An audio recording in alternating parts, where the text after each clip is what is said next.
Hi, my name is Scott Ellis, and I'm joined by Boston University softball head coach Ashley Waters. Coach, we're getting set to start the season this weekend at Providence. How's the preseason training been going? It's been great. It's been, it's interesting. It's been a really long time for us trying to get to another opponent. So I feel like the excitement is here. And of course, with weather and everything else that's going on, it's getting pushed back a little bit. But, we got to scrimmage at Merrimack last weekend, and I felt like it was just a burst of energy. Like there was such a fire of them just coming out of the gate. So I imagine that will be the same approach, obviously, game one, opening day. And just first, just looking back at the fall, how did you think about the time you were able to spend with the team? I know y'all kind of had to separate into different groups, but overall, what did you think the team got out of fall practices? It's interesting. I think our mindset going in was just to be together. So obviously with administration and what they did to even get us a chance to practice, every outing, every time we were out there together, it was just really special. So it didn't matter if we were in groups of 5, 10, whatever it was, we were going to get something out of it.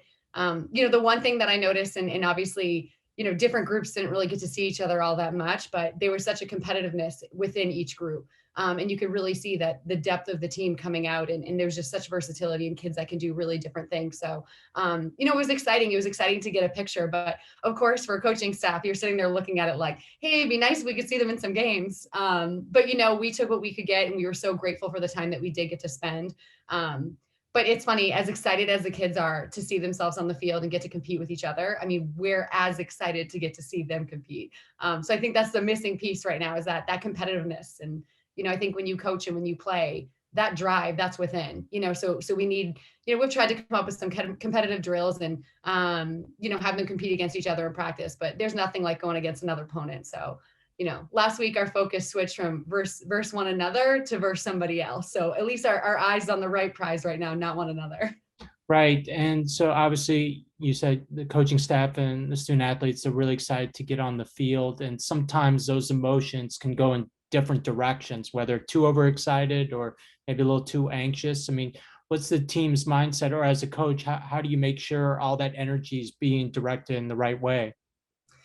Actually at this point, whatever energy they have and whatever direction it goes, I'm going to let it happen. I think they need to naturally kind of find themselves and find their rhythm and figure out who they are. I think it's really hard to not have an identity at this point. And usually preseason, does that, right? You have some great wins, some tough losses, but I believe you learn from failure. So we might have to have some crazy energy and fail, to learn from it, to figure it out. But we have some incredible competitors and some kids that, I mean, if you think about it, they haven't played a game. We got to scrimmage Merrimack last weekend, but I mean, they haven't played a game, some of them since, whether it was the summer or others since last March. Right. So to me, whatever they want to come out the gates with, right. We're like dogs out of the cage. That's our thing. I'm going to embrace it. And I think for me, just seeing him on the field versus somebody else in a real game that matters, that counts. That's going to be a beautiful thing for the coaching staff and for the players. Right. And yeah, most of the players coming back from last season, but you also have some new freshmen. I mean, just kind of going groups by groups, if you can just kind of share what you're looking for and who has stood out for you so far in preseason, starting with the infield. Yeah, so within the infield, I mean, Coker's coming back. She's a solid third baseman. I mean, Kate does a great job and she brings it every single day. Patty's a staple at short. I don't think people got to see her last year, which is too bad because she's incredible. Athleticism across the board. Bella and A-Rose, Alex Rose is a freshman from California. They're competing head to head at second base. And I got to tell you, I mean, it's a back and forth battle and they both bring so much to the table. First base right now is going to be a great mystery. Allie Boaz obviously is a wonderful first baseman, but she's really come on pitching. She's done a really great job. So I think in terms of like the pitching staff, she's going to be mixing in, which opens first base to Nicole Modio, Audrey, potentially Lauren Nett, who's a freshman. So I think the infield, we do have some freshmen that, Reagan Kelly from Maine, and then we have Kate Pryor from Minnesota. I mean, those kids are competitive. I mean, they can do some really great things. Kate Pryor can throw from multiple arm slots and really is great at attacking the ball. Reagan is just like a rugged defender. I mean, she just plays hard. So, I'm excited to see what they can be, but, the depth of the infield is really great. So to me, offensively, if someone's having a tough day, I do feel like we can put people in that are going to fill the position and do great. The pitching staff, I mean, obviously Allie's back, which is always wonderful. I mean, her work ethic is absurd. I mean, that kid wants the ball. I feel like sometimes I look at her and I'm like, I have to cancel practice if I don't want her to throw.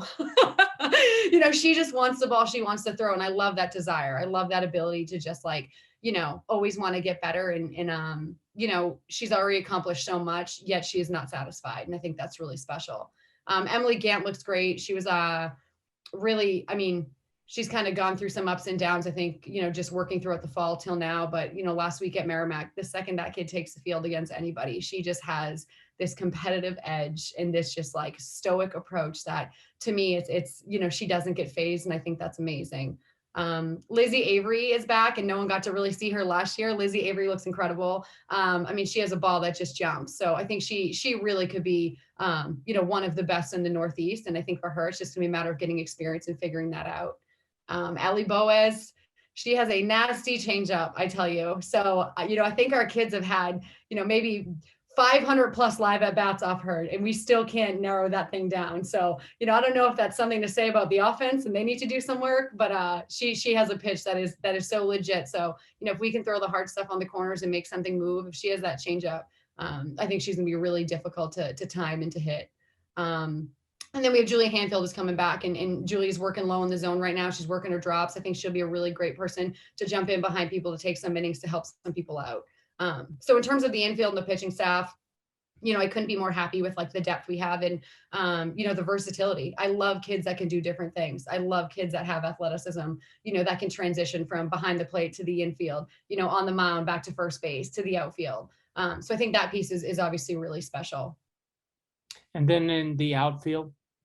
So the outfield, we have 2 freshmen right now pinching the corners, which is really special, and it's going to be a fun experience. But Lauren Kelleher, she's a Massachusetts kid. She's in right field.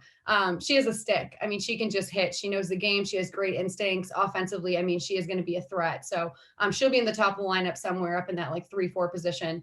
And then Kayla Ronson will be in left field. I mean, she's just a force. I mean, that she just absolutely can hit. She has great speed. She's long and lengthy, the opposite of me, but she has great power. And it's so funny. I mean, I named her Impact Player of the Week a couple of weeks ago, and I said she was silent but deadly. She's a really quiet kid, but when you watch her play the game and you watch her do some things, I mean, it is a force. And then AJ will probably be in center field. And then Jen Harita will probably be, a late inning defensive replacement, or you never know what can happen. Jen has that veteran status, and Jen understands high stake games and pressure situations. And I feel like she's matured over the years and really kind of owned that position. So, to me, it's between those 4, it's a competitive outfield, but they all have a shot to be out there, which is great. Right. And don't want this interview to go too long, but I did want to ask a couple of follow-ups and focus on the preseason all-conference honorees. First, starting with Allie, the 2-time Patriot League Pitcher of the Year. I mean, what are you trying to do as a coach with her? Can she still continue to raise the bar? And how do you help her do that after all the time she's already spent in the college ranks? Yeah, I think with Allie, excuse me, our thing is, you have to reinvent yourself every year, so there's something new every single year. So every year it's a new pitch. Every year it's a new focus of what we're trying to do. And that's exactly what we did this year. We've gone back to the drawing board. She has a couple new pitches coming in the mix. We like to give people different looks. And especially this year within the Patriot League, they're going to see us 4 times, right? So there's some games that I'm calling a little bit lower in the zone, maybe mixing more off speed. And then there's other games where I'm mixing a little bit more east-west and going upstairs. And she has the versatility to do it all. And I think that's the one part about her that's really special is she has this never satisfied attitude to always find something new. Allie's greatest gift is to get outs, and she has figured out how to get outs, right? And she's incredibly crafty with that. But, I think for her, that never satisfied piece, that is what's going to continue to help her grow. I think if you look at someone like Tom Brady, right? I mean, he's never satisfied. He's always growing. He's always trying to get better. And I do feel like there's a similar mindset in terms of she wants to be the best and she wants to leave her mark. And that's what she's going to do. And there's nothing that's going to change that or deter that. Right. And then Emily Gantt, she was also named preseason all conference. And what Do you have an idea of how you can be using her? Obviously, she's a pitcher, but you've had her in the outfield and hitting before. Are you going to have her multiple positions, or are you going to be focusing more maybe just because of all the depth and the roster you have? Yeah, we do have a lot of depth. The one thing about Emily is, I mean, Em is incredibly competitive, but Emily is incredibly talented, right? So in terms of the pitching and hitting piece, I mean, I feel like on any day, I mean, she can be, you know, the switch, the momentum shift, the change in a game. I think Emily has that with one swing of the bat. You know what I mean? Like we're on the board. So Em's definitely going to be utilized, I think, in different areas. I actually have been working her at first base, so she's trying to get used to that a little bit. There's something about her stick that I just love. I mean, I think if we look back to the 2019 championship, I mean, Em was the deciding factor on that last day, right? Offensively, she exploded. Pitching wise, she stepped in and helped us out. I mean, Emily's a kid that you have to find a spot for. You're going to find a way on the field because she has speed, she has power, and obviously she has the ability to pitch. So I think with Emily, I love Emily and Allie as a tandem. Excuse me. I think they're just brilliant together. I think they've found like their niche, their relationship, and they know how to help one another out. And I think that was really special last year of just, for the glimpse in time that we did play, Allie coming in behind Emily, Emily coming in behind Allie, however they could help each other out to get the win, and that's the part that I love because it's beyond them. It's about everybody else. At the end of the day, it's the wins and losses that matter to us, so how do we get a win? And those two have found a great way to kind of tag team and figure that out. And I want that to transition to those other pitchers now. How do we add them into the mix to know that like, hey, this is what we do. We're a staff. We help each other out when we can. There's no question Allie throws a lot, and I think the same thing with Emily. Emily's going to throw a lot, and when people are on, they get the ball. And when they're not, you need someone to help you out. And it can't be everybody's best day every day, so we're going to utilize what we have as a staff. But Emily will be utilized. I can tell you that. And then AJ named preseason player of the year. Last year, she might have been the hottest player on the teams, at least at the plate and with their defensive ability, really bringing the power numbers. What are your expectations from her this year? I always have high expectations for AJ because I think AJ has high expectations for herself. First pitch against Merrimack, or maybe second pitch, she got hit in the eye with a ball before the game. So she looked like a pirate. Like I'm telling her, I'm like, can you hit? Are you good to go? And of course, it's like the first time they're playing someone else. I think it was like the second pitch. She hit probably like, 230-foot home run. Her hand-eye is absolutely incredible, but I got to tell you, it's her hands. The ability to get her hands to the ball as fast as she does. That's what's creating her whip, just creates like, such a force behind the ball. But fundamentally, she is one of the most talented softball players I've ever seen. Outfield wise, everything she does. And I hate to say the term, like it just looks pretty, but like, I mean, you can sit back and watch her in the outfield. And let me tell you, I'm like a hardcore infielder. Okay. I'm not going to spend much time on the grass, but watching her, it's like, there's some outfielders that you just look at and you're like, man, that is poetry in motion. That is beautiful. And I feel like she has that ability. And that transitions to the plate. I mean, she's a kid that just understands the game and she's a big time player in big time moments. And I think that's pretty special. Right. And then finally, maybe a two-part question. You're talking about trying to find that identity and talking about the preseason, and there's going to be fewer non-conference games before conference starts. And obviously the goal is to win the conference title and get back to the NCAAs. So especially this next week, playing at Providence with 4 games as a coach, are you going to try to find that identity very quickly because of the fewer games, or are you just going to kind of feel it out with the roster?